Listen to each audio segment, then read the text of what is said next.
بسم اللہ الرحمن الرحیم۔ یہ lectures friends forum round table تینیات کلاس کے لیے ریکارڈ کیے جا رہے ہیں۔ Class 10 lecture number 9۔ بسم اللہ الرحمن الرحیم۔ رب اشرح لی صدری ویسر لی امری واحلل عقدۃ من لسانی یفقہوا قولی۔ گفتگو ہماری یہاں تک غسل کے مسائل میں پہنچی تھی کہ جہاں ہم نے غسل کے ان موارد کو بیان کیا تھا کہ جہاں اگر غسل کے دوران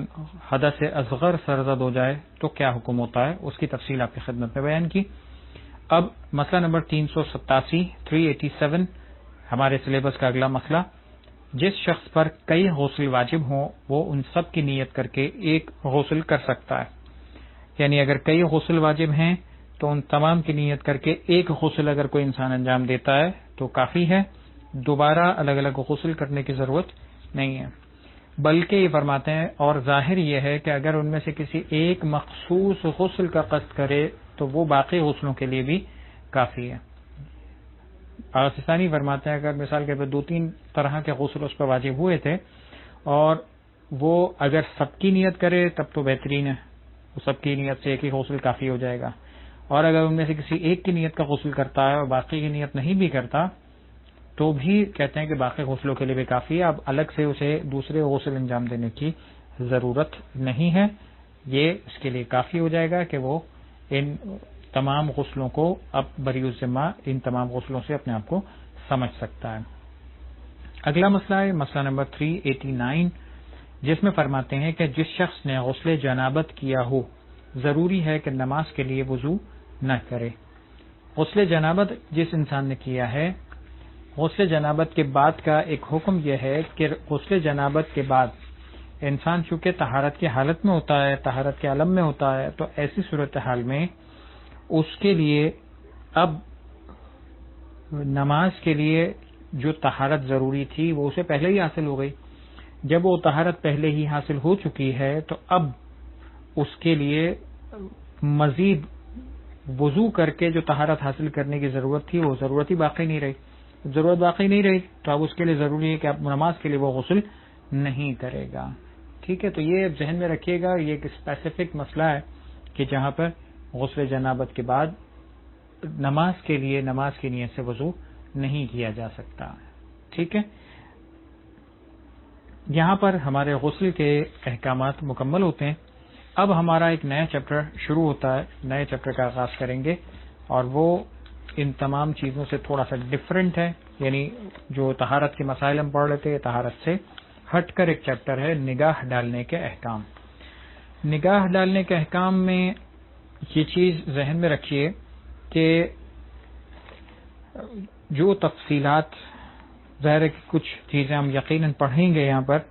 کہ جن تفصیلات کو دیکھ کر پھر ہمیں یہ فیصلہ کرنا آسان ہو جائے گا کہ ہمیں پروردگار عالم نے جو آنکھیں عطا کی ہیں ان آنکھوں سے کن کن جگہوں پر کس وقت دیکھنا جائز ہے، کس وقت ان آنکھوں کو استعمال کرنا جائز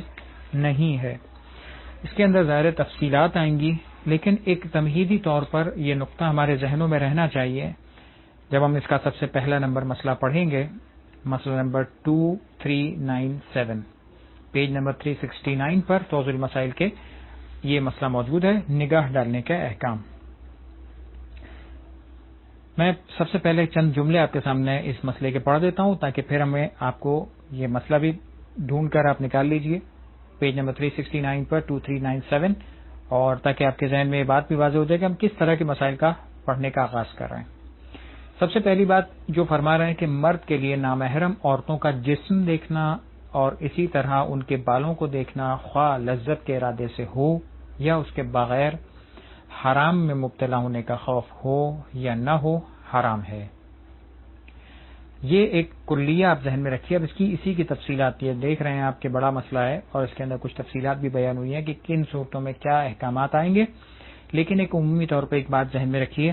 کہ دیکھیں پروردگار عالم نے جو آنکھیں دی ہیں، پروردگار عالم نے جو کان دیے ہیں، پروردگار نے جو زبان دی ہے، پروردگار نے جو جسم دیا ہے، اس کے تمام اعضاء عطا کیے ہیں، یہ تمام خدا کی امانتیں ہیں۔ یہ تمام پروردگار عالم کی طرف سے دی ہوئی وہ نعمتیں ہیں کہ جن نعمتوں کی نہ فقط قدر کرنا، نہ فقط ان کی اہمیت کا احساس کرنا ضروری ہے، اس لیے کہ جب ہم ان کی اہمیت کا احساس کریں گے اور ان کی قدر کریں گے تو پھر پروردگار عالم کے شکر کی طرف بھی جائیں گے، پھر پروردگار عالم کے اس احسان اور منت کی طرف بھی جائیں گے کہ ہمارے مانگے بغیر اتنا زبردست پروردگار عالم نے جسم ہم کو عطا کیا۔ ہم کسی موبائل کو لینے کے لیے جاتے ہیں، خاص طور پہ ہماری نگاہ سے متعلق بحث ہو رہی ہے اور مسائل کا آغاز ہو رہا ہے، تو یہ ذہن میں رکھیے کہ ہم نگاہیں یعنی اپنی آنکھوں سے دیکھتے ہیں۔ آج جتنا کیمرے نے ترقی کر لی، جتنا ہم موبائل یا دیگر کیمروں کی صورت میں جو اپنے ان تمام چیزوں کو آج اتنی زیادہ ترقی کرنے کے بعد بھی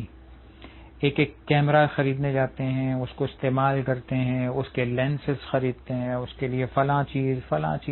چیز کتنے لوازمات کا دھیان رکھ کر کتنے لوازمات کو آپ بندوبست کرنے کے بعد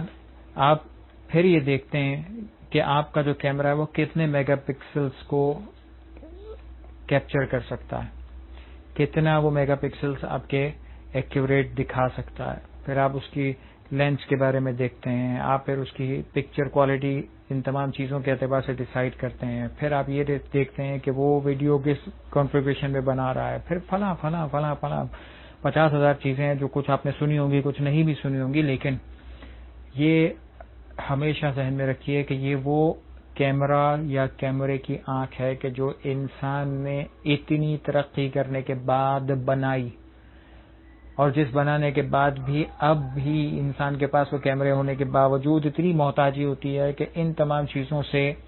انسان استعمال کرنے کے لیے بیٹری ہونا ضروری ہے، فلاں فنکشنز ہونا ضروری ہے، فلاں آپشنز ہونا ضروری ہے، فلاں لینس کا ہونا ضروری ہے، لینس کا صاف ہونا ضروری ہے، فلاں اتنی چیزیں جب تک وہ تمام لوازمات پورے نہیں ہو جاتے جب تک نہیں ہوتا۔ اور پھر کتنے mega pixels, 6 mega pixel, 12 mega pixel, 20 mega pixel, 30 mega pixel, 32 mega pixel, 64 mega pixel, 100 mega pixel.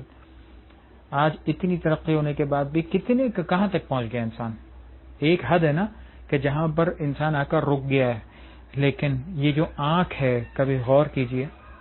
کبھی اس آنکھ کا اندازہ لگائیے کہ جو پروردگار عالم نے اتنی باریک چیز سے، اتنی باریک بال سے کہ جو انسان کے اندر اس آنکھ کی صورت میں قرار دیا ہے، اور اس کے اطراف میں اتنی حفاظتی تہیں لگائی ہیں، اتنی حفاظتی لیئرز قرار دی ہیں، پھر اس کے اندر پیدا ہونے والی نمی جو پروردگار نے قرار دی ہے، وہ نمی بھی نمکین ہوتی ہے، وہ پانی نمکین ہوتا ہے جو انسان کے آنکھوں کے اندر موجود ہے، جو اسے سوکھنے نہیں دیتا، اس آنکھ کے فنکشنز کو بہترین طریقے سے چلاتا ہے، پھر کیڑے مکوڑے اور تمام ان چیزوں کو آنکھوں میں داخل ہونے نہیں دیتا۔ کتنے پروردگار کے احسانات ہیں کہ فقط ایک آنکھ جس سے انسان دیکھتا ہے، کبھی تحقیق کریں تو آپ کو اندازہ ہو کہ کتنے سینکڑوں میگا پکسلز کی یہ آنکھ کیمرے کی صورت میں یا آنکھ کی صورت میں پروردگار نے ہم کو پہلے دن سے عطا کر دی، جب ہم مانگنے کے قابل بھی نہیں تھے، اس قابل بھی نہیں تھے کہ کچھ اپنے لیے طلب کر سکتے، ہماری عقل اتنی بھی نہیں تھی کہ ہم اپنے آپ کو بھی سمجھ سکتے کہ ہم خود کون ہیں۔ پروردگار نے اس وقت سے یہ آنکھیں ہم سب کو عطا کی ہیں، اور اتنی ہی تیز آنکھیں، اتنے ہی شارپ آنکھیں ہر انسان کو پروردگار عالم پہلے سے عطا کرتا ہے۔ اس بہترین آنکھ کو کہ جس کے میگا پکسلز کا آپ اندازہ سینکڑوں میں لگا سکتے ہیں، یہ بھی بعض تحقیق کہتے ہیں کہ تقریباً 650 سے زیادہ میگا پکسلز کی اس آنکھ کے اندر صلاحیت ہوتی ہے کہ جو آنکھ قریب یا دور یا ان تمام چیزوں کو، تمام آبجیکٹس کو آٹومیٹکلی دیکھ کر نہ فقط اندازہ لگاتی ہے، نہ فقط ایڈجسٹ کرتی ہے، نہ فقط ایکوریٹ دکھاتی ہے، بلکہ یہی ہمارے دماغ کی طرف وہ سگنلز بھی روانہ کرتی ہے کہ جس سے ہم پہچان سکتے ہیں، انالائز کر سکتے ہیں، دیکھ سکتے ہیں، محسوس کر سکتے ہیں، تمام چیزیں ہوتی ہیں۔ یہی آنکھ ہے کہ جو ہم کو فراہم کر رہی ہے۔ یہ جو پروردگار نے اتنی بڑی نعمت عطا کی ہے، سب سے پہلی بات تو پروردگار کا شکر ادا کرنا چاہیے انسان کو کہ خدا نے یہ بہترین نعمت عطا کی، اور جب شکر ادا کرے اور اس نعمت کی قدر کرے، اس نعمت کا احسان مانے کہ پروردگار نے یہ مفت میں عطا کر دی، اگر آج انسان خریدنے کے لیے جاتا ہے تو دنیا کے کتنے % آبادی ہوگی کہ جو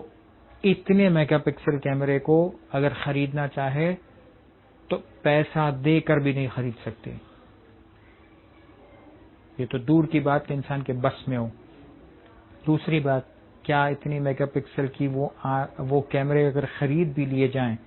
تو وہ کیمرے کس کام کے؟ اگر انسان خود نہ دیکھ سکے، کیمرہ چاہے دیکھ بھی پائے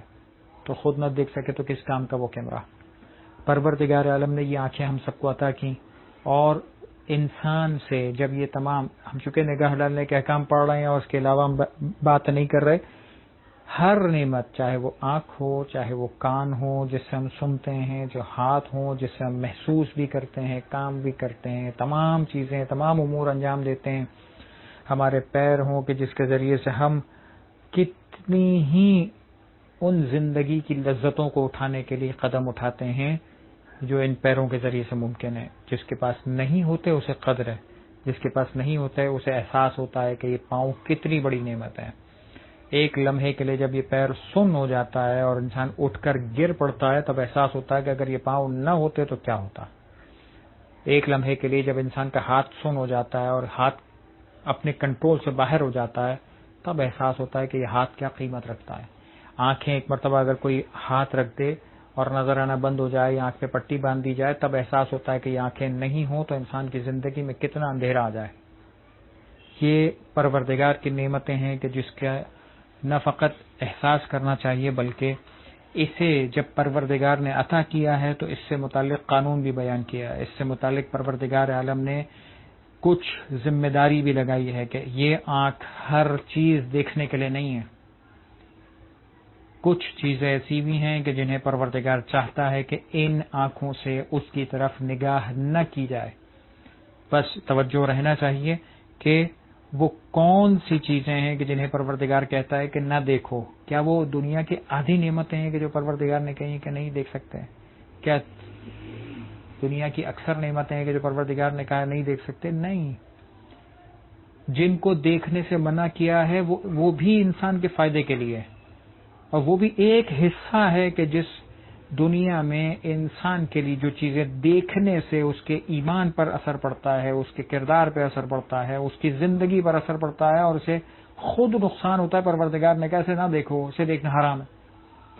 اور جب کوئی انسان اس حرام سے بچ جاتا ہے پروردگار عالم بہترین اجر اس شخص کے لیے قرار دیتا ہے. تو بس یہ بات توجہ میں رکھیے کہ نگاہیں جو پروردگار نے عطا کی ہیں، یہ آنکھیں جو خدا نے عطا کی ہیں، یہ آنکھیں خدا چاہتا ہے کہ اس کی مرضی کے مطابق چلیں، اس کی مرضی کے مطابق ان آنکھوں سے دیکھا جائے. اور جب خدا کی مرضی نہ ہو تو یہ آنکھیں دیکھنے سے رکیں،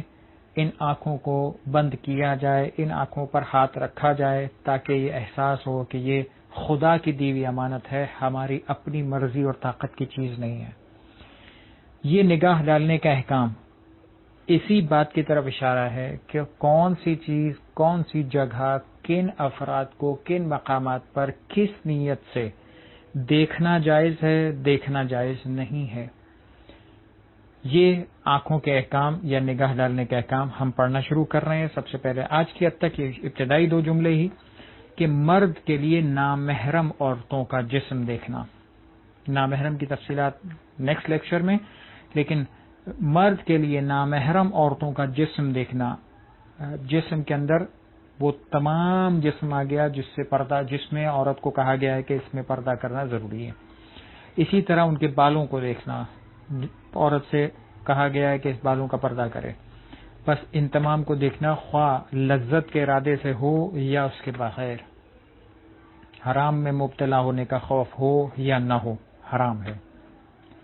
لذت کا ارادہ سمجھانے کی ضرورت نہیں ہے، بہت تفصیل دینے کی ضرورت نہیں ہے. آپ تمام اس ایج کے حصے میں ہیں کہ جہاں پر اس شہوت و لذت کو سمجھنا آپ کے لیے آسان ہے. شہوت و لذت وہی ہے جو لسٹ انسان کے دماغ میں، انسان کے دل میں پیدا ہوتا ہے کہ جو مرد ہے تو عورت کو دیکھ کر، عورت ہے تو مرد کو دیکھ کر اس کے ذہن میں جو ایک جنسی لذت کا احساس پیدا ہوتا ہے اس کو کہتے ہیں لذت. یہ لذت کا ارادہ ہو یا نہ ہو، حرام میں مبتلا ہونے کا خوف ہو یا نہ ہو، حرام میں مبتلا ہونے سے مراد ہے کہ اس دیکھنے کی وجہ سے میرے ذہن میں خیالات آئیں گے جس کی وجہ سے میں کوئی اور حرام کام انجام دوں گا، تو یہ حرام میں مبتلا ہونے کی بات آ گئی۔ اب مثال کے طور پہ یہ دیکھوں گا تو یہ احتمال ہے، یہ چانس ہے کہ اس دیکھنے کی وجہ سے میں حرام میں مبتلا ہو سکتا ہوں، تو کہا جائے گا حرام میں مبتلا ہونے کا خوف ہے۔ یہاں فرما رہے ہیں کہ چاہے حرام میں مبتلا ہونے کا خوف ہو یا نہ ہو، دونوں صورتوں میں ایسے شخص کے لیے نگاہیں ڈالنا نامحرم عورت کے جسم پر حرام ہے، ان کے بالوں کی طرف نگاہ کرنا حرام ہے۔ اللهم صل على محمد